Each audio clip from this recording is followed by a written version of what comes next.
Sheikh, I was reading a book about hypocrites in Islam, and as I was reading it, it covers the different hypocrites and their characteristics. And Sheikh, it seems that I cannot distinguish, it's very hard to distinguish the hypocrites from kind of like Muslims today, because they seem to pray and stuff like this. They seem to observe Islam in the most common way. So I wanted to know, how can we know? Do the hypocrites themselves know that they're hypocrites? Hypocrisy is divided into two types, major and minor. The major hypocrisy is related to conviction and belief.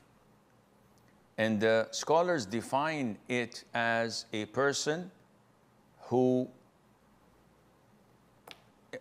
on the outside looks like a Muslim, prays, fasts, speaks, behaves, but inside he is hating Islam.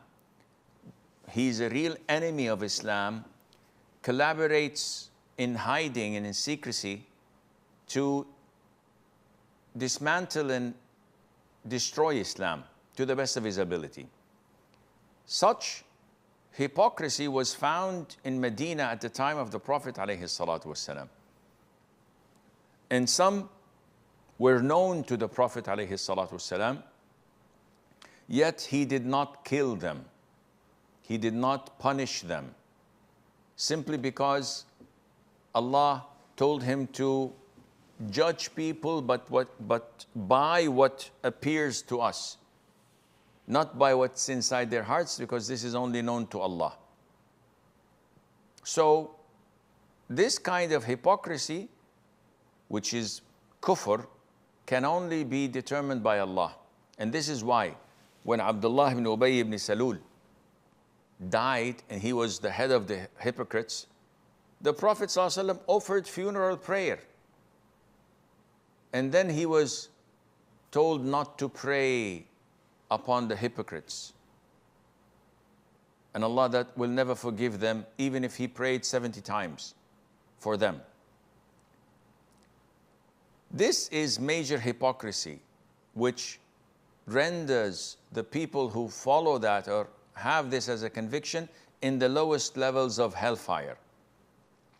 Then we have minor hypocrisy. And this is defined by scholars as practical hypocrisy, related to actions. As in per the hadith, the signs of a hypocrite are four: if he speaks, he lies; if he promises, he breaks his promise, etc.